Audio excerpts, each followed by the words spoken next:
예수께서 디베랴의 갈릴리 바다 건너편으로 가시매 큰 무리가 따르니 이는 병자들에게 행하시는 표적을 보았음이로라. 예수께서 산에 오르사 제자들과 함께 거기 앉으시니 마침 유대인의 명절인 유월절이 가까운지라.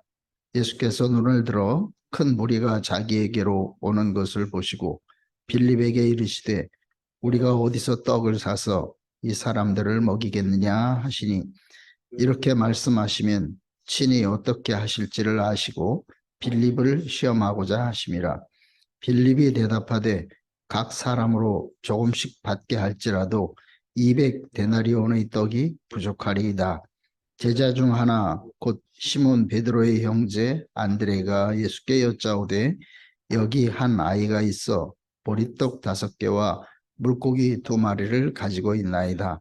그러나 그것이 이 많은 사람에게 얼마나 되겠사옵나이까.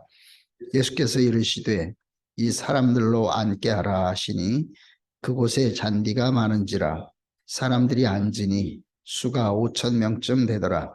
예수께서 떡을 가져 축사하신 후에 앉아있는 자들에게 나눠주시고 물고기도 그렇게 그들의 원대로 주시니라. 그들이 배부른 후에 예수께서 제자들에게 이르시되 남은 조각을 거두고 버리는 것이 없게 하라 하시므로 이에 거두니 보리떡 5개로 먹고 남은 조각이 12바구니에 찼더라. 그 사람들이 예수께서 행하신 이 표적을 보고 말하되 이는 참으로 세상에 오실 그 선지자라 하더라. 그러므로 예수께서 그들이 와서 자기를 억지로 붙들어 임금 삼으려는 줄 아시고 다시 혼자 산으로 떠나가시니라. 예.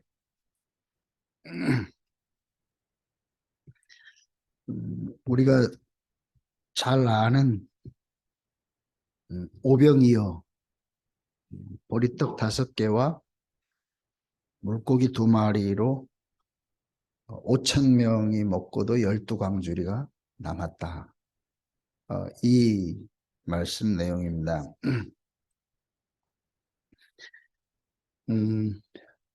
성경은 좀 특이한 구조를 가지고 있죠. 세상 사람들은 지식적인 것을 배우고 가르치고 나누고, 그래서 지식은 참 많이 이렇게 축적되지만 지식과 그 사람과는 전혀 상관이 없는 것이 세상의 삶이죠. 근데 성경은 시작부터 마지막까지 그 먹는 것으로 그렇게 구조를 삼고 있습니다. 그냥 먹는 것보다는 잔치를 배설을 해서 그 음식을 먹는 그런 구조를 가지고 있죠. 아담을 동산에 두고 생명나무 열매를 먹어라. 그 에덴이라는 말이 기쁨이다 이런 뜻이죠. 그래서 함께 먹는 기쁨, 이것이 결국 잔치죠, 잔치. 혼자 먹는 거는 그냥 식사하는 거고, 함께 먹는 기쁨, 이것을 우리는 잔치다. 그래서 우리나라 사람들, 동양의 잔치는 먹는 잔치.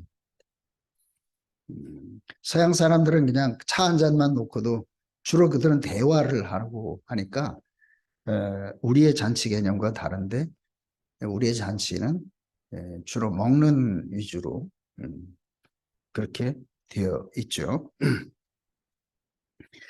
그래서 요한복음은 이제 그 어떤 목적을 가지고 이렇게 쓴 책이 되는데, 요한복음에 제일 먼저 나오는 잔치는 갈릴리 가나의 혼인잔치가 나타나게 되죠. 가난한 집이어서 포도주가 떨어지니까 항아리마다 물을 채워서 그 물로 포도주를 만들어. 그래서 그 잔치가 처음보다 더 풍성한 잔치가 됐다. 지금 우리가 볼 때 물로 포도주를 만든다라고 하는 것은 상식적으로는 있을 수가 없는 것이죠. 그래서 대부분의 사람들은 이제 예수님이 그렇게 나타낸 기적을 다 이제 신화라고 이렇게, 왜 지금 그렇게 할 수가 없으니까. 그렇지만 성경에 기록된 것들이 허무맹랑한 이야기를 무슨 곰이 마늘과 쑥을 먹고 사람이 됐다 뭐 이런 식의 이야기가 아니죠. 물론 거기도 어떤 의미를 가지고 있는 것인데 허무맹랑한 이야기가 아니라 그 나름대로 어떤 의미를 가지고 이제 이렇게 써놓은 것이다. 이걸 만약에 우리가 그냥 해석을 한다면 우리는 원래 가난한 사람들인데 예수님이 우리 인생에 오니까 맹물 같은 우리가 포도주 같이 풍성하고 넘치는 그런 행복을 누리는 사람이 됐다. 이게 이제 성경에 있는 사건을 해석하는 거죠. 우리가 이해할 수가 있어요. 그렇지만 해석을 통해서 이해는 하지만 그렇다고 내가 그 포도주를 만든다거나 그들이 겪었던 경험했던 그 실제를 우리가 지금 누리기는 어렵습니다. 그래서 이제 나름대로 이해하고 해석은 할 수 있는데 물로 포도주를 만드시는 그분은 우리가 모른다. 이게 이제 사실은 그 목사님이 제시하는, 또 우리는 그냥 당연히 그렇게 넘어갔던 것인데 이걸 우리가 다시 한번 이제 우리 인생하고 이렇게 견주는. 왜냐하면 나와 관계되지 못하는 이야기들은 아무리 있어도 무슨 의미가 있는가. 옆집에 있는 사람이 100억짜리 복권이 당첨이 됐다. 그러면 물론 기념해서 무슨 떡이라도 한 조각 얻어 먹을 수는 있지만, 그렇지만 나는 그 복권 당첨의 그 행운을 나는 전혀 누릴 수가 없는 것입니다. 그래서 이것이 이제 과연 어떤 의미를 가지고 이렇게 기록이 됐고 또 우리 인생에서는 이것이 어떻게 적용이 될 것일까. 예수님도 성경은 나를 증거하는 것이다 이렇게 했는데, 하나님이 우리를 불러서 당신의 목적으로 우리를 창조했다면 분명히 하나님의 목적은 우리 자신의 인생과 딱 맞을 것인데 우리는 너무 이제 멀리 이탈을 해버렸기 때문에 하나님 말씀과 우리는 만날 기회가 없었던 것입니다. 이것을 이제 우리에게 만나게 하신 그것을 우리가 그래서 예수님을 우리가 예수라는 말이 우리의 구원자다 하는 뜻이고 메시아라는 말도 마찬가지로 우리를 구원자 하는 뜻입니다. 그러면 구원을 했는데 어디서 구원을 했느냐? 말은 참 좋은데 그 구원의 실제가 뭔지 이것을 우리가 모르면 우리는 그 사실을 우리가 우리 자신으로 누릴 수가 없는 것이죠. 어찌됐든 이제 갈릴리의 혼인잔치에서 물이 포도주가 돼서 많은 사람들이 그 잔치의 풍성함을 누리게 됐다. 좋은 포도주가 있었으니까. 그리고 이스라엘의 절기 중에서 그 다음에 이제 또 잔치가 초막절 절기가 나오죠. 광야에서 조상들이 늘 구름기둥 불기둥을 따라 움직여야 되니까 토담집을 짓고 살 수가 없었어요. 그래서 이제 천막을 지고 구름기둥이 그 움직이면 얼른 걷어가지고 쫓아가야 되니까 이 광야 생활에서 하나님의 은혜를 인도를 경험하기 위해서 지키는 절기가 초막절입니다. 그래서 그들은 실제로 일주일 동안 그 마당에 가든 아니면 어딘 공터를 가든 거기에다가 천막을 치고 그것을 뭐 요즘도 그런지는 모르겠지만 구약에는 이 사람들은 실제로 그렇게 이 절기를 지켰다 그런 거죠. 그래서 이 초막절을 지켰는데 이 절기라고 하는 것은 우리가 생각하면 뭐 말 그대로 축제잖아요. 추석 절기를 지켰다. 그러면 어릴 때 우리는 절기가 돌아오면 설날이 돌아오면은 너무 기대하고 들떠 있다가 그날 추석이나 설날이 끝나고 나면은 남는 것이 우리에게 없습니다. 그래서 절기의 마지막에 예수님이 누구든지 목마른 자는 내게로 오라. 내게서 생수를 마셔라. 내가 너희에게 주는 물을 마시면 배에서 생수의 강이 흐를 것이다. 그러니까 외부적인 어떤 행사로서의 절기가 아니라 참 절기이신 당신 자신의 어떠함을 표현하는 거죠. 자, 처음에는 물로 포도주를 공급을 해줬습니다. 그 다음에 여기에서는 내가 주는 물을 마시며 이렇게 그 멀리 있던 어떤 것을 점점 그 자기 안으로 이렇게 이끌어 들이는 거예요. 요런 구조를 우리가 잘 보고 말씀을 들으면은 이게 왜 이렇게 써져 있었는지, 잔치가 왜 필요했는지, 왜 그 먹는 것이 잔치의 중심이 되는지 이걸 우리가 이제 알 수가 있는 거죠. 자, 나사로가 그 다음에 잔치는 이제 죽은 나사로가 부활해서 잔치를 벌였습니다. 거기서 이제 가장 핵심적인 것이 마리아가 옥합을 깨뜨려서 그래서 향기가 진동했다. 왜? 죽었던 사람이 살아났으니까 이게 얼마나 큰 잔치가 됩니까? 그래서 거기에 옥합을 깨는 그런 사건이 나타나게 되는 것이고, 오늘 이제 읽어드린 것처럼 디베랴 광야에서 오병이어로 5천 명을 먹이고 12광주리가 남는 그 잔치가 또 이루어졌습니다. 그런데 이 잔치를 하면서 뭐라고 얘기를 했느냐 하면,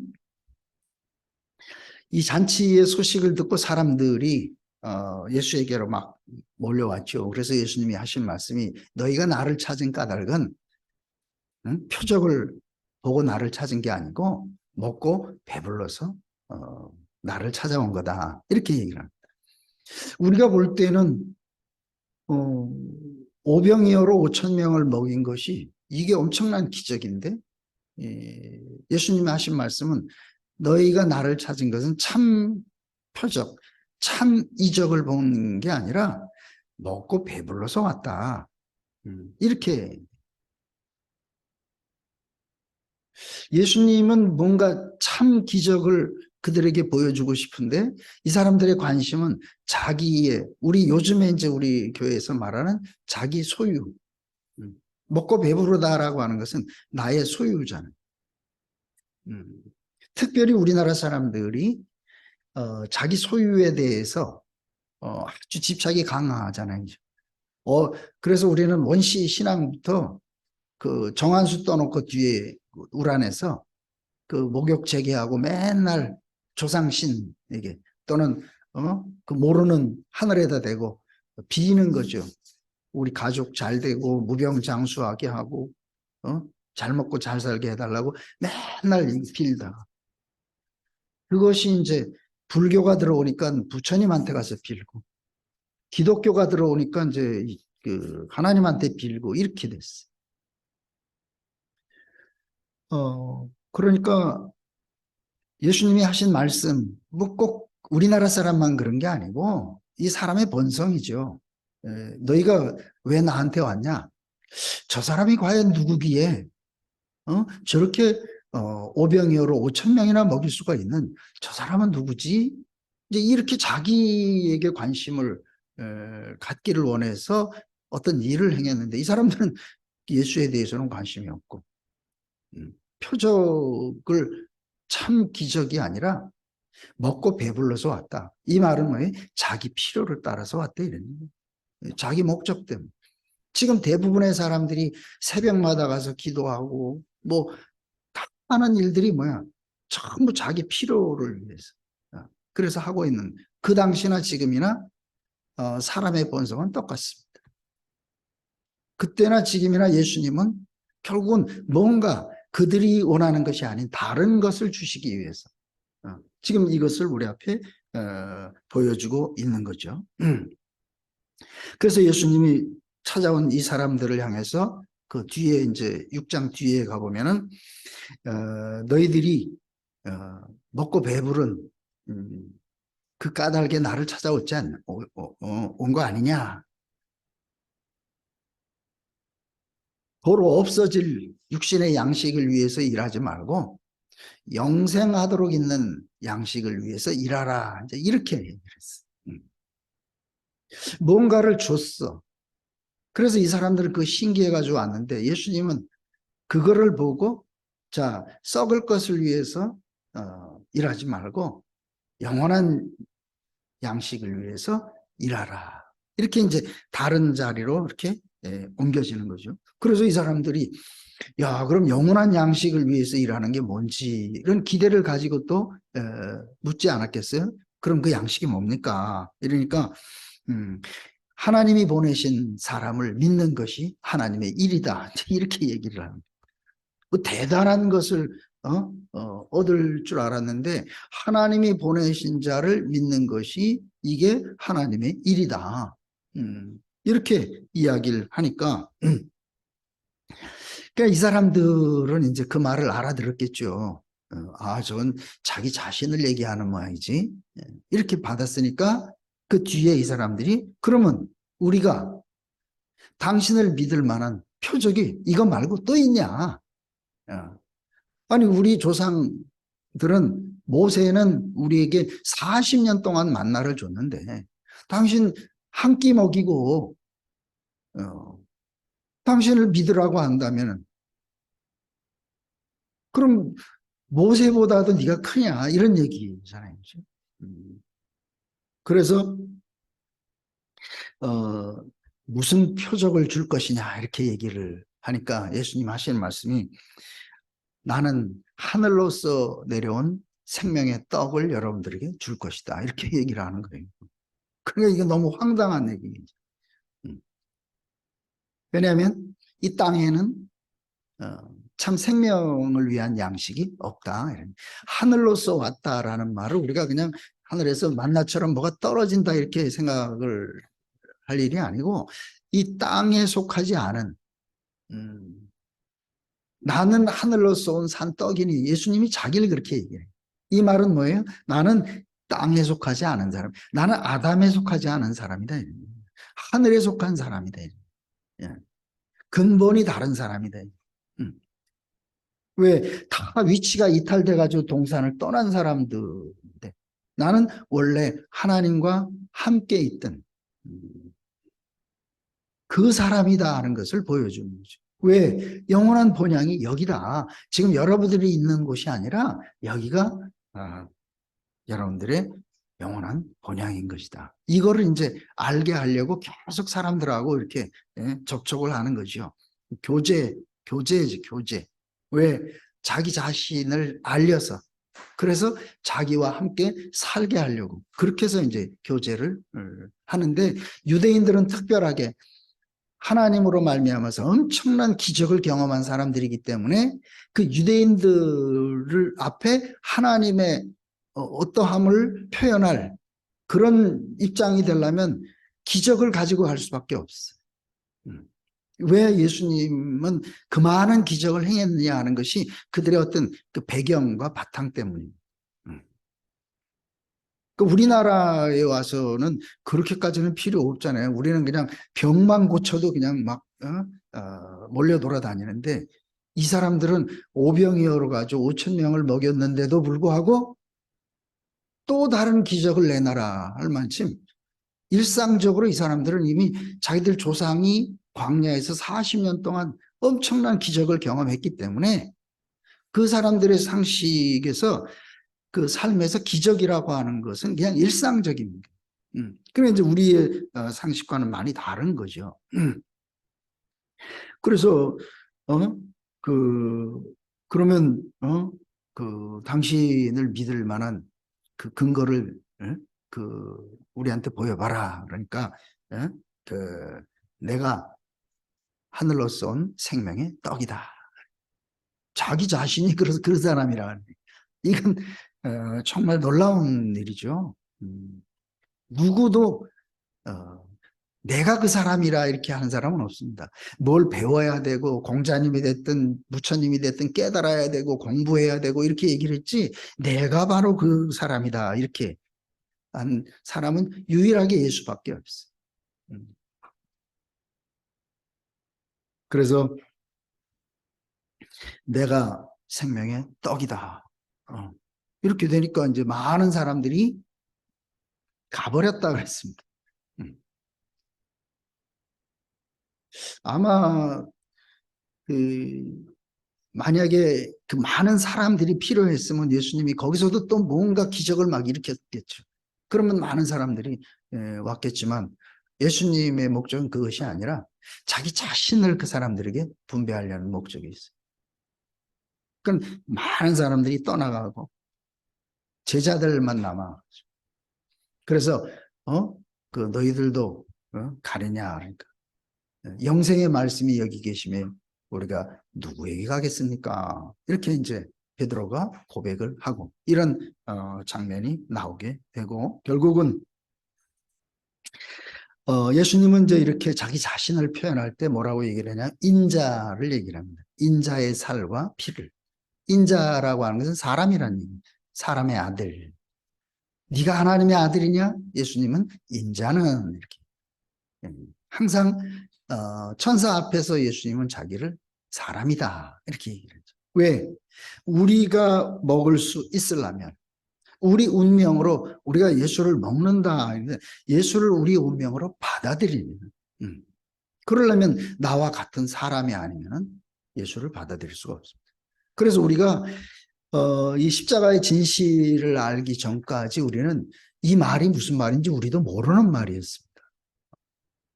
근데 십자가에서 못 내려오는 예수가 나와 똑같은 사람이다라고 하는 그 자리에서 딱 내 자신이 발견되고 그 운명 안에 내가 딱 포함되니까 예수님이 하신 모든 말씀들이 쫙 우리가 알아지는 말씀이 된 거예요. 하늘로서 온 산떡이다. 맞잖아요. 이 땅에 없는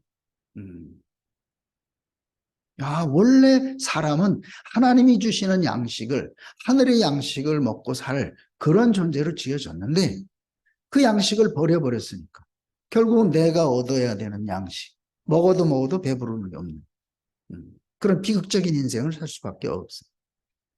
그래서 예수님은 어떻게든지 우리를 참 양식인 자기 자신 안으로 이끌려. 그래서 요한복음은 전부 그 얘기를 하고 있고 그 참 양식을 먹으면 인생에 참된 잔치가 되어진다는 것을 우리 앞에 보여주고 있는 거고 그래서 실제적으로 제일 마지막에도 어린 양의 혼인잔치 하나님과 사람이 완전히 연합돼서 그래서 생명수가 흘러서 12가지 과실이 맺혀지고 그래서 풍성한 양식이 공급이 돼서 그래서 참된 잔치로 또 어린 양의 신부로 그렇게 이 성경의 구조는 그 잔치로 시작해서 잔치로 완성되는 다른 말로 하면 잔치는 그냥 될 수 있는 건 아니죠. 가나의 혼인잔치는 너무 가난해서 몇 사람 안 먹고 포도주가 떨어졌어. 그럼 가난한 집에서는 풍성한 잔치가 이루어질 수가 없습니다. 참으로 먹을 것이 풍성하니까 그것이 풍성한 잔치가 되는 거죠. 그래서 예수님은 이제 자기 자신이 하나님과의 완전한 연합 안에 있는 자기 인생의 풍요를 우리들에게 나눠주기 위해서 내 살을 먹고 내 피를 마시는 자는 영생을 가졌고 이 말은 뭐 우리가 예수를 먹고 마시면은 영생하는 삶을 산다 이런 얘기가 아니고 자기 자신을 얘기를 하는 거예요. 왜? 예수님의 목적은 뭐냐면 어떻게든지 자기 자신을 우리에게 분배하고 싶은 거니까. 그럼 예수의 살과 피를 먹는다라고 하는 것은 예수 자신의 운명을 받아들인다는 얘기잖아요. 아, 그분과 내가 하나네, 이게 먹는 겁니다. 아니 어떻게 우리가 식인종도 아니고. 그래 처음에는 요한복음 5장까지는 내 말을 믿어라 이렇게 얘기를 하는 거죠. 이적을 본 사람들에게 대해서 그 너희가 내게 온 것은 이적을 보고 왔기 때문에, 그럼 자기들이 본 거는 이적밖에 없는데, 그래서 예수님이 그 다음에 내가 너희에게 이른 말이 영이요 생명이니까 내가 너희에게 이른 말을 믿어라 이렇게 얘기를 했습니다. 그 말을 믿어라 이 말은 아무리 내가 말을 믿어도 그 믿음이라고 하는 것은 상대와의 관계 안에서 내게 생기는 거잖아요. 근데 내가 저 사람을 아무리 믿는다 그래서 그 사람이 내가 되지는 않습니다. 내가 은행을 믿는다. 그래가지고 내 은행과 나는 내가 물질적인 관계는 맺어져서 신뢰가 되지만 그렇다고 그 은행이 내가 되는 건 아니에요. 상대편을 믿는다 그래서 상대편이 내가 되는 건 아닙니다. 그래서 믿음의 세계의 한계가 드러나긴 거. 그래서 예수님이 요한복음 6장으로 가면 이제 더 이상 믿으라는 얘기가 없어지고 나를 먹고 마셔라 이렇게. 아무리 믿어서 되는 세계가 아니기 때문에. 그래 왜 살과 피를, 그의 살과 피를 먹고 마셔야 그게 곧 내 자신이 됐어. 오늘 우리가 아침을 먹었습니다. 분명히 나와 다른 음식을 먹었는데 그것이 내 살과 피가 되는 것처럼. 먹지 않으면은 절대로 나 자신이 될 수가 없는 것이죠. 그래서 먹는 세계로 하나님은 사람을 그렇게 지어놨기 때문에 우리에게 항상 양식으로, 음식으로 자기 자신을 우리 앞에 제시를 하고 있는 거죠. 내 살을 먹고 내 피를 마시는 자는 영생을 얻었고 이렇게 얘기를 했는데 그게 뭐예요? 따로 예수의 살과 피를 먹어서 내가 영생의 세계를 누린다는 게 아니고 예수 자신이 하나님과 연합된 그 생명이기 때문에 자기 자신은 지금 하나님과 연합된 가장 이 영생이라고 하는 것은 가장 복된 것을 영생이다. 어떤 것과도 비교할 수 없는 것을 영생이라고. 그러니까 하나님의 형상으로 지어진 내가 하나님과 연합하는 것 외에 무엇과 내가 연합할 것이 있는가? 이거는 비교의 대상이 없는. 그래서 유일하다, 절대적이다, 마지막이다 이런 얘기를 하는 것은 형상인 사람이 연합할 수 있는 유일한 대상은 우리의 실제이신 하나님의 생명과 연합하는 것 외에 다른 길이 없다. 이걸 우리 앞에 보여주고 있는 거죠. 가장 지고의 행복, 인생의 지고의 행복이 뭐냐? 이것의 그 형상이 뭐냐면 결혼식입니다.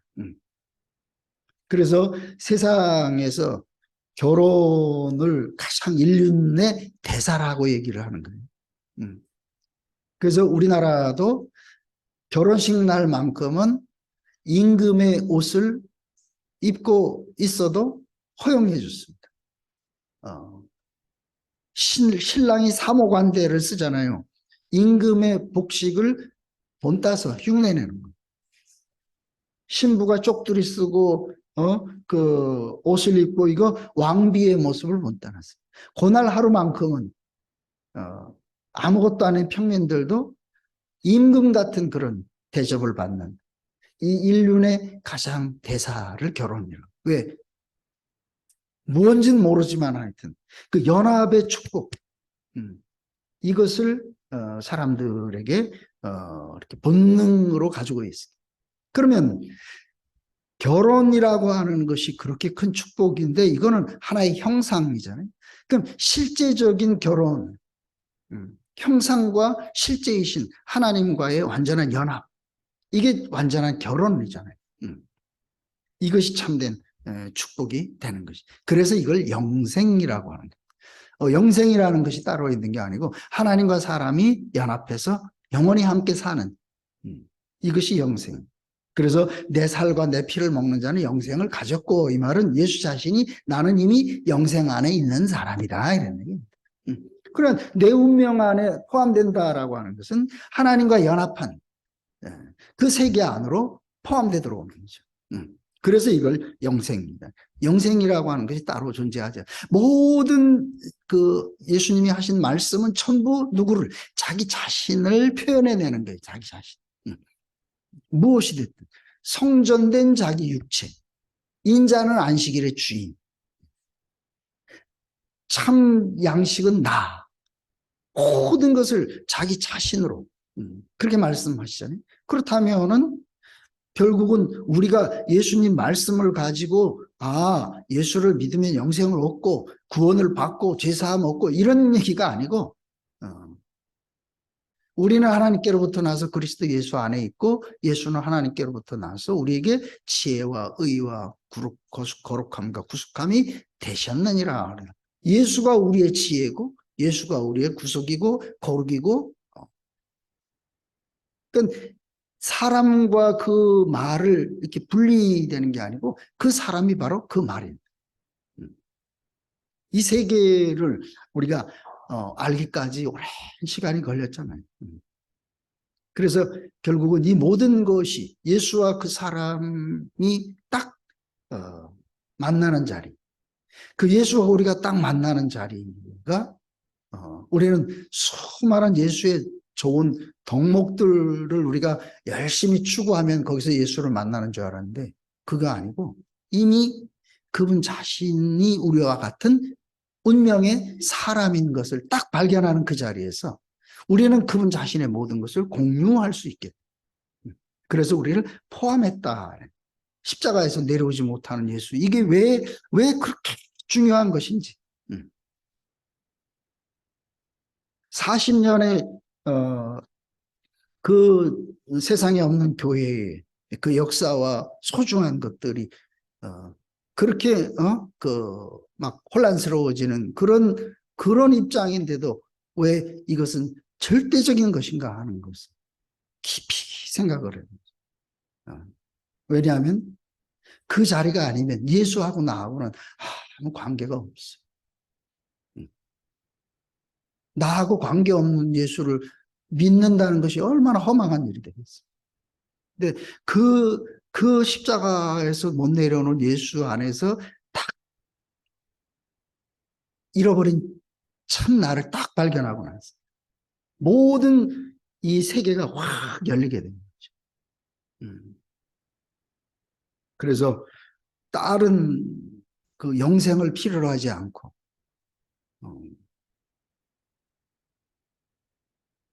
예수 이외에 어떤 것도 내가 사모할 것이 없는 그런 자리를 우리가 완전히 옮겨졌어요. 더 이상 부족함이 없습니다. 이것을 영생을 누리는 삶이다 이렇게 이야기를 하잖아요. 그래서 지금 이제 요한복음은 계속해서 잔치를 통해 가지고 뭔가를 잔치가 될 수 있는 요소들을 있었습니다. 가나 혼인잔치에는 포도주가 있었고 나사로가 살았기 때문에 잔치가 됐고, 근데 이제 이런 잔치가 점점 어디로 가느냐 하면은 마지막 유월절 잔치로 가게 돼요. 유월절은 그 양이 드려지는 절기잖아요. 그래서 예수님이 유월절 만찬에서 그 제자들을 향해서 떡과 잔을 주시면서 이것은 내 살이고 이건 내 피다. 이렇게 이제 자기 자신을 딱 그 제자들에게 제시를 하는 거죠. 그래도 뭐 떡도 있고 잔도 있으니까 거의 그때까지는 이 사람들은 그 잔치의 본질이 뭔지를 몰라요. 그 유월절 잔치를 끝나고 나서 바로 예수님은 어디로? 십자가로 이끌려 가게 되는 거예요. 그래서 십자가의 잔치가 마지막 잔치. 모든 지금까지 있었던 전 성경에서 있었던 잔치의 마지막 잔치가 바로 십자가의 잔치. 그 십자가에서 먹을 수 있는 음식은 아무것도 없어요. 포도주도 없고 부활의 사건도 없고 오병이어도 없고 아무것도 없습니다. 뭐만 남았냐? 내려오지 못하고 죽은 그 시체. 그 한 사람, 예수 한 사람만 댕그러니 남았어요. 이게 십자가의 잔치입니다. 저는 이 말씀을 왜 이렇게 나누고 싶었냐 하면 참 잔치가 뭔지, 예수가 우리에게 참 잔치로 주신 음식이 뭔지, 이게 막 너무 좋아가지고, 그래서 참 많은 지식과 생각과 시공간 속에서 얻어졌던 2000년의 기독교 역사 속에서 있었던 그 모든 것들, 그 많은 가나 혼인 잔치부터 시작해가지고 6월절 잔치까지 있었던 그 잔치에는 다 예수 이외에 다른 먹을 것들이 있었어요. 근데 십자가의 잔치는 딱 한 음식만 남았습니다. 내려오지 못하고 매달려서 어째 날 버리십니까 하고 죽은 그 한 사람.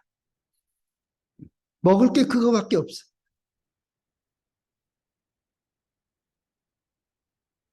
먹는다라고 하는 것은 그를 나로 받아들이는 건데, 어떤 사람이 십자가에서 못 내려오고 어째 날 버리십니까? 버림받아서 죽은 그 사람이 부러워가지고 내가 저 사람처럼 되고 싶다. 이렇게 할 사람이 누가 있냐? 절대로 없는 거예요. 그래서 성경의 기록이 얼마나 정확해. 모든 사람들이 싫어버렸다는 거예요. 제자들까지도. 아무도 남은 사람이 없어요. 그 누가 그러더라고. 예수님이 뭐 성탄절도 있고 다 있는데 예수님이 돌아가신 장례 절기는 없다. 왜? 다 버려버렸으니까. 아무도 예수의 죽음을 기념해 줄 만한 아무도 없었으니까 다 실어버렸다면서. 성경이 얼마나 정확한지. 지금 십자가에서 매달려서 못 내려오고 죽은 그 시체를 그것을 자기 운명으로 받으려고 오늘도 교회 가는 사람이 몇 명이나 있겠느냐. 아무도 없어. 근데 우리가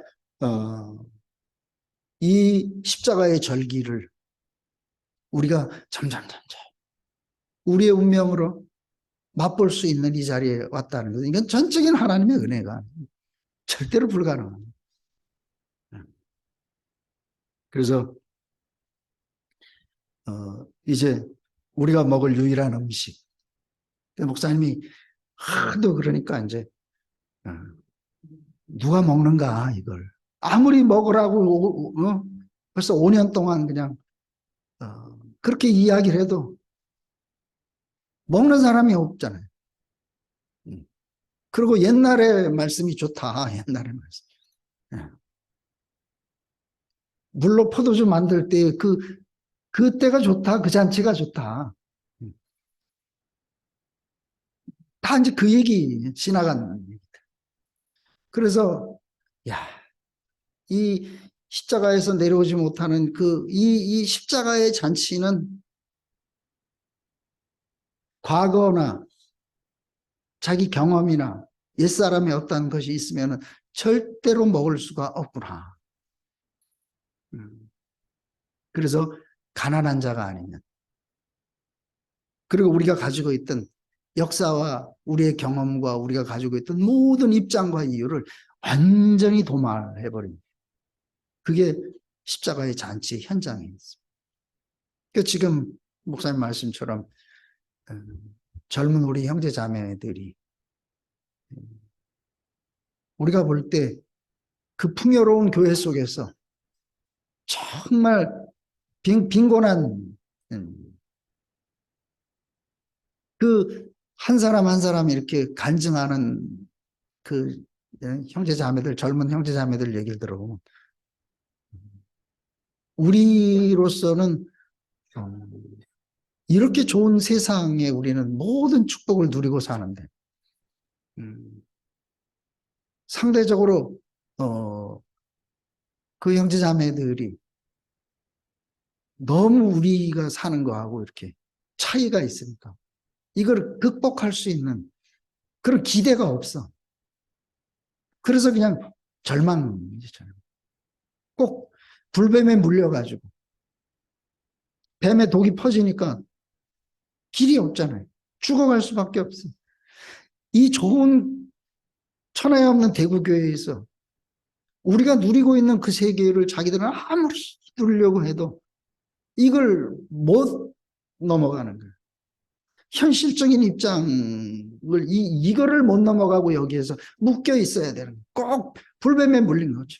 분명히 보이는 건 보이는데. 그래서 어쩔 수 없이, 더 이상 길이 없으니까 이제 나를 누가 살려줄 것인가. 근데 이렇게 저렇게 우리의 경험과 우리의 지식과 우리의 어떠함을 가지고 이야기를 해봐야 그 형제자매들한테는 그런 여유가 없어. 자기와 똑같은 그런 자리로, 나도, 자기 형제가 나도 연금 다 말아먹고 지금 생활비도 없어서 쩔쩔매고 있는 그 자기 자신의 그 현재적인 처절한 그 자리를 얘기를. 그렇지만 그래도 내가 십자가에서 못 내려오는 예수 안에서, 그래서 나를 발견하고 내가 거기서부터 내가 벗어나게 됐다. 그러니까 그게 자기들에게 위로가 돼가지고 그 다른 자리로 이렇게 탁 옮겨서, 그래서 결국은 거기에서 뭔가 새로운 빛이 비춰져 가지고 실제적인 목사님의 세계 안으로 확 옮겨 들어간 거예요. 교회에서 일어나는 모든 일들을 열심히, 이게 왜 어떤 사람을 위한 것이 아니라 이 교회 당신의 백성들을 온전케 양육하기 위해서 모든 걸 지금 배열을 하고 있어요. 그래서 결국은 절대적인 가난이 없습니다. 그래서 가난한 자에게 복음이 전파된다. 지금 나타나고 있는 현상들은 다 가난합니다. 근데 가난한 사람만 될 것 같으면 그럼 우리는 어떠란 말이냐? 또 우리도 그렇게 거기까지 가야 되냐? 어떤 사람들은 또 이러는 거예요. 우리도 이혼해야 되냐? 우리도 그 좀 모자란 남편하고 살아야 되냐? 근데 목사님 딸 은혜자매 맏딸이죠. 아무 부족함이 없어. 부부 의사지. 애 잘 키웠지. 자기는 뭐 병원 근무 안 해도 먹고 살고 취미 생활 하는데 뭐 세상에 완전 공주님이지, 공주. 근데 그 사람을 통해 가지고 전혀 자기 형편과 입장과 사정이 이거하고 상관이 없는 환경적 입장과 상관없이 그 한 인격이 다 보여진 거지. 맨날 목사님이 아버지가 왜 십자가에서 못 내려올 얘기를, 그 얘기를 벌써 5년 동안 끝없이 할까? 왜 그럴까? 이게 다 보여졌는데 어느 날 자기도 모르게 그 사람이 아니면, 그 못 내려오는 사람이 아니면 나하고 아무 관계가 없네. 저렇게 말씀하시는 것은 아버지가 바로 저 안에 있는 사람이기 때문에. 자기 자격이 있어? 아무것도 없어. 그냥 그게 보인 거예요. 그러니까 확 옮겨져 가지고. 그래서 우리 방에 올려놨잖아요. 한번 들어보면, 진짜, 예, 세상적인 가난이 손톱만 친도 없는 거예요. 심지어는 뭐, 아들 밥 한 번 해주는 적이 없는 엄마. 참. 그렇다고 바쁜 사람도 아닌데. 그러니까 뭐 환경이 어때야 된다. 가난이 그런가. 예수를, 그 예수 앞에 갈 수밖에 없는 그 자리. 이게 가난한 자리. 왜 아버지가 그렇게 그 말씀을, 자기가 볼 때 의사인데 보면은 금방 숨 넘어갈 수밖에 없는 그 사람인데 왜 입만 열면, 자기한테도 몇 번 얘기 안 해. 너는 십자가에서 못 내려오는 예수를 어떻게 생각하냐? 그게 자기한테 자꾸 부딪혀 오는 거죠. 이게 여러 가지 잔치상이 계속해서 펼쳐지는 거. 그러다가 마지막 십자가의 잔치로 이끌어 가시는 거죠. 거기에 거기에서만 참된 잔치가 있어요. 그래서 우리 인생이 너무 간단하고 단순해져요. 저 사람 더 가난해져야 되는데 저 사람의 입장 이거하고 아무 상관이 없어. 내 안에 있는, 참 예수하고 내가 딱 만난 그 안에 내가 포함돼 버렸으니까 이제는 다른 얘기할 게 없잖아요. 이 사람이 뭐 이러냐 저러냐 이런 게 아니잖아요. 나는 내 얘기야. 걔 보고 뭐 너 지져라 이렇게. 자기는 걔니까 누가 시키고 이거하고 상관없어. 그냥 자기대로 그 삶을 살아갈 수밖에 없어. 나는 내가 이전에 알던 내가 난 줄 알았는데 아니더라니까. 예수 안에 있는 그 내가 참 나예요. 그래서 물로 포도주 만들어 먹는 것도 좋았고 오병이어도 좋았고 바람과 바다를 잔잔케 하는 것도 좋았고 좋았어. 의미를 얼마든지 거기다 볼 수 있어. 근데 지금은 그거하고는 아무 상관이 없어. 유일하게 나하고 관계되는 그 예수는 딱 십자가에서 못 내려오는 그 예수 외에는 나하고 아무 관계가 없어. 근데 정말 신기하더라고요. 그 예수하고 딱 한 자리에 딱 가서 만납니다. 제 인생의 모든 것이 다 판이 뒤바뀌어서 그때는 내 생각과 내 지식과 내 의지가 따로따로 놀았어. 나는 이것도 하고 싶은데 나는 저게 좋은데 아니 이제는 딱 오로지 그분과의 관계 안에서 모든 게 다 거기에 사용되는 거야. 자동차가 강도가 끌고 다니면 강도 짓 하는데 사용되잖아요. 근데 정말 자선사업가가 그걸 끌고 다니면 좋은 데만 쓰이는 거죠. 이게 뭐 이게 좋고 나쁘고가 아니잖아. 우리 인생이 완전히 회복된 자리. 예수 안에 완전히 포함해서 참 내가 딱 발견되고 나니까 모든 게 거기 다 활용이 되고 아직은 예전에 쓰이던 그 익숙한 것이 나타나서 그래서 좀 삐거덕하는 거는 있어도 이미 우리 운명은 이미 바뀌었습니다. 이 대세는 이미 판은 기울어져 버렸어요. 더 이상 내가 송사받을 필요가 없지. 정말 신기해요, 신기. 그래서 야, 우리가 그 존재가 그의 표현이 된다. 그 세계의 실제를 목사님을 통해서 그 은혜, 큰 딸을 통해서 제가 너무 확실하게 아버지하고의 갈등.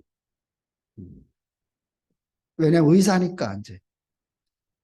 그리고 서로 뭐 특별한 교통이나 이런 게 잘 안 됐었는 관계. 혼자 살았으니까 말도 안 하는 애. 근데 그 자리에 딱 오고 나니까 갑자기 막 뭐 육신의 관계는 어디론가 가버리고 완전히 다른 자리에서 만나가지고 아니 말이 달라져 버렸잖아요. 이게 뭐 오랫동안 교회 다니고 말씀 듣고 이거하고 전혀 상관이 없어. 딱 보는 순간에. 그래서 주님은 우리를 그 자리로 이끌기 위해서 모든 걸 배열했구나. 그러니까 마지막 잔치에 참여하면은 마지막 잔치에 참여하는 자들이 복이 있다는 말이 바로 그 마지막 잔치가 십자가에서 양식은 딱 달랑 하나 못 내려오고 죽은 그 시체 예수 그거 뜯어먹는 잔치가 이게 십자가 잔치. 왜? 내가 그래야 예수하고 내가 하나로 되니까. 그래서 나하고 하나 아닌 거는 난 버려요. 목사님 말씀해도 내가 하나가 아닌 거는 그냥 일단 밀어놔.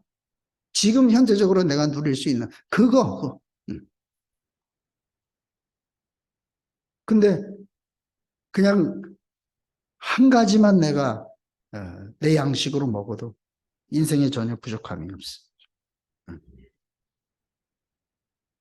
그래서 이제 내가 참 사람의 세계로 내가 이제 판이 옮겨졌고, 그 참 사람을 만났으니까 이전에 있던 나, 이거는 그냥 이전 것은 가버렸어. 그리고 이제는 새 피조물로서 그 십자가의 잔치, 십자가의 잔치. 그게 결국은 우리가 볼 때에는 표면적으로는 참 비참한 자리 같지만 하나님이 쓰시는, 사람의 영광은 어디서 나타나냐? 하나님이 쓰실 때 영광. 목사님의 삶을 지금 보면은 진짜 옆에서 보면은 눈물겨워요, 이렇게. 근데 하나님이 그를 통해서 표현될 때 보면은 가장 아름답고 존귀하고 영광스러워. 그래서 자꾸 이제 생각이 바뀌는 거죠. 나는 내가 건강하고 내가 뭔가 할 수 있고 내가 뭘 잘 해야 이게 이제 하나님의 필요인 줄 알고 있는데 지금은 아니. 그냥 호흡기 꽂고 있어도 하나님이 쓰시는 그 자리에서 얼마나 인생의 영광이 가치가 드러나는 거죠. 더 이상 죽음에 매여 일생을 종로로 탈 필요가 없게 됩니다. 하나님께 쓰일 수 있습니다. 하나님이 쓰시는 그 사람이 가장 복된 사람이구나.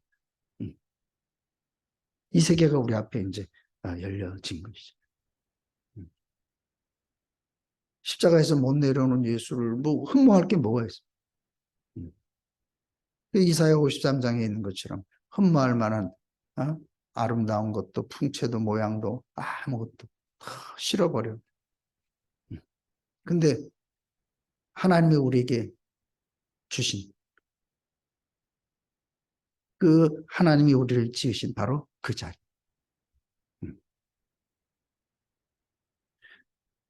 그래서 이제 그 자리에 딱 가니까 얼마나 예수와 우리가 이렇게 한 자리에서 만나.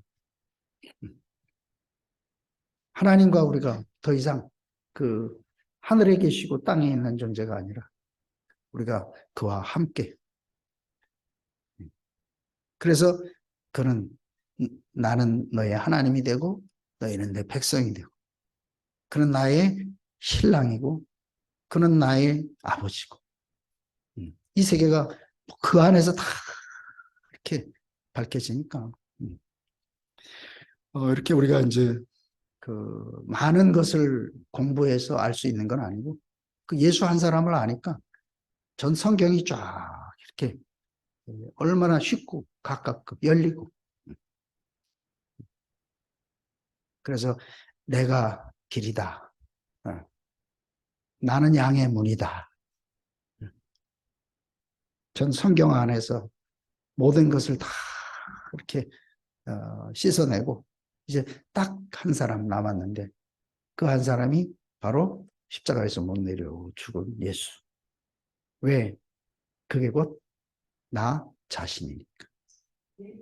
그래서 저는 이제 참 나를 발견하게 돼요. 더 이상 방황이 없잖아요. 나를 발견하려고. 어제도 우리 문영일 형제가 하는 날. 제일 불쌍하고 외로운 사람은 갈 곳이 없는 사람.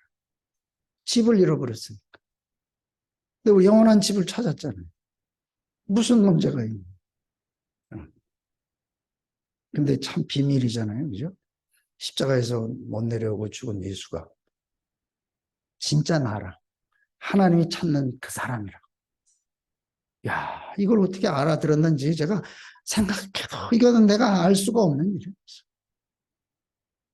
그러니까 은혜 위에 은혜로구나. 오늘도 이 은혜가 우리 모든 형제자매들과 함께 넘쳐서 참된 잔치, 십자가의 잔치, 이 잔치가 우리를 통해서 온 세상에 공급될 수 있는 그 날이 오기를 바라는 그런 마음. 이제는 우리가 참 잔치가 뭔지, 참 사람이 뭔지, 영생이 뭔지, 이게 너무너무 쉽고도 당연하게 우리 자신 안에서 그것을 알고 누리게 하신 것이 하나님의 참된 은혜로구나. 기도하시겠습니다. 감사하신 아버지 하나님, 당신 자신을 우리에게 분배해서 영원히 우리와 함께 살고 싶은 하나님의 갈망을 이루기 위해서 우리에게 오셨습니다. 우리가 사탄에 속아서 당신이 우리에게 준 참된 진실을 버리고 이제 거짓된 우리에게 사로잡혀 살았지만 하나님의 은혜와 자비로 우리를 당신 자신 안으로 부르시고 진실 안으로 부르시고 참 나를 찾게 하신 은혜를 감사드립니다. 우리에게 잃어버린 잔치를, 잃어버린 양식을 마음껏 누리게 하시고 이제 우리 안에서 차고 넘쳐 모든 사람들에게 이 양식을, 이 잔치를 분배할 수 있는 그런 자리로 우리를 이끄신 것을 감사합니다. 당신은 찬송받으시기에 합당한 분이시고 영원히 주님을 찬양하기를 원합니다. 예수님의 이름으로 기도드렸습니다. 아멘.